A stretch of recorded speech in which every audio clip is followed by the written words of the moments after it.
So many people are wanting to retire and, have this dream net worth of at least $1 million in invested assets before they leave their job. But that's not always the reality for everybody. And what ends up happening is people are looking at the numbers and saying, well, I have to work longer to get to this certain point so that I can retire. Well, it's really not a matter of how much you have saved. It's how much you actually need to live on to cover all of your expenses. Well, in everybody's scenario, it's a bit different because if you retire at 50 years old, you're probably going to need a significant amount more than if you retire at, let's say, 70 years old. But let's go ahead and take a look because we've got a case study where we can actually break this down and look at one person's scenario and figure out how they were able to retire with $400,000 saved and still live on $6,000 a month through the retirement years. Now, in this scenario, I'm going to show you one huge problem, though, and if this happens, everything changes. So bear with me as we jump right through this. So let's go ahead and take a look at retired Roger and Mrs. Retired Roger. If we're looking here in 2025, they're going to be retired at age of 65 for each of them. Their retirement expense is $60,000 a year, and then they're going to have an inflation increase with this. So we want to make sure that we're accounting for the inflation. So every year their expenses do go up a bit. Now, check this out. They're going to have the goals because you're going to say, well, $60,000 doesn't make sense. You just said $6,000 a month. Well, they have a goal of $12,000 a year extra. So they're going to have the $6,000 in monthly expenses. Now, eventually that goal is going to taper off, though, and we're only going to go to $6,000 or adjusted inflation there. It's going to be a little bit more than the $6,000 as you can see as their goal. What this is what you're going to do is when you retire, you can think through having the go-go years, where you're going to retire and go a little bit more, travel, do the things you want to do. And as you age progressively, you're going to start to drop the amount that you're spending. We often see clients that are in their mid-80s that really aren't doing a whole lot. They're in more of their no-go years where they're just paying for the house, they're doing the things they need. Now, yes, healthcare could come in, and that could be a large expense if they are needing nursing home care and things like that. We're not accounting for that in this plan exactly here. This is just a general plan. We're not going to account for any sort of long-term care needs for retired Roger and Mrs. Retired Roger. And so you can see here, though, that they've eventually got a net flow, which means that they need to save money because they're going to have to take away from their retirement account because they have pre-tax dollars. So the pre-tax dollars are going to come out. That's their net flows there. That's excess money they're going to have that's going to go to a brokerage account. So as you can watch here, they have a 401k or a IRA account. And as time goes on, they're going to spend that down. But then over here, they're going to eventually have RMDs where they have excess money. So they're going to then pay the tax, push the excess money to a taxable account. We're not looking at doing Roth conversions or anything crazy on this. I just want to show you how you can make this happen for you if maybe you haven't saved the $1 million that you're wanting to save for. And so in this scenario, let's just go ahead and take a look. We've got them. We know that they're 64 years old, about to be 65.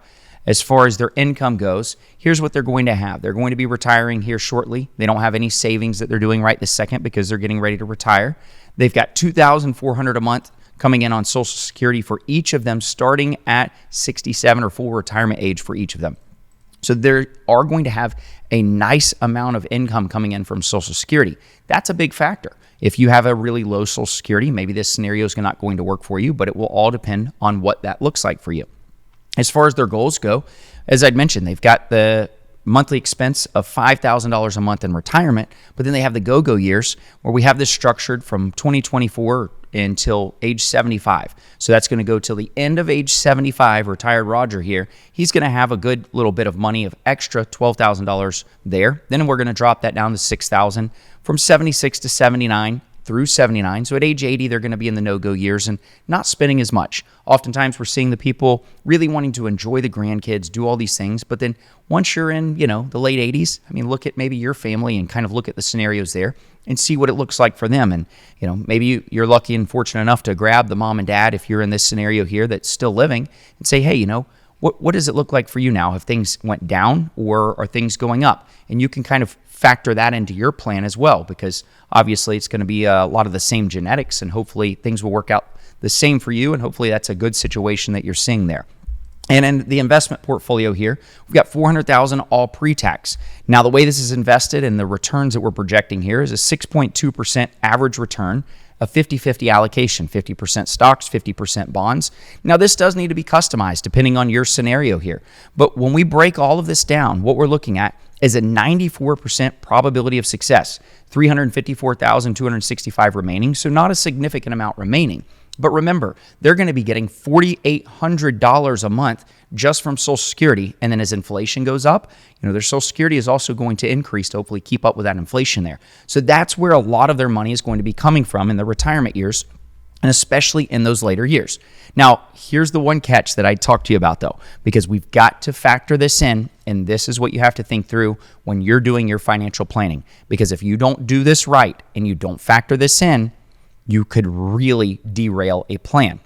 And so what we have to realize here is what if somebody passes away unexpectedly? Well, let's take retired Roger here. He's 65 years old at retirement. Let's just say that he passes away at 75 unexpectedly. Watch how this changes the plan. Now, Mrs. Retired Roger is left with only a 2% probability of success, basically having no money to live on in retirement because half of the Social Security is gone. So, they're each getting $2,400. So now they're going to have $2,400 less coming into this retirement scenario. So what can she do in this scenario? Well, she could drastically decrease her expenses. And this is what Retired Roger, Mrs. Retired Roger really have to factor in.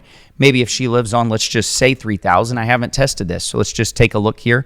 Look at there. If they live on only $3,000 a month, plus the $1,000, now they're in a whole different bracket here. So you could really play with this to start to factor in what's going to be needed. But I've had conversations with clients, and how they're combating things like this is they're having conversations with their children. And potentially their children are like, look, if something happens to dad or mom, we're going to move the other one in, and we're going to basically be able to help you, and you can help us because you have a little bit of money. You can help us towards rent or, a housing situation, maybe a mortgage. And then on the other side of that, it's going to be able to help the mother or the father out that's still there and widowed. So there's a lot of things that could come into play here. Or maybe in your scenario, you're like, you know what? I'm 75, something happens. I still have a little bit of life left.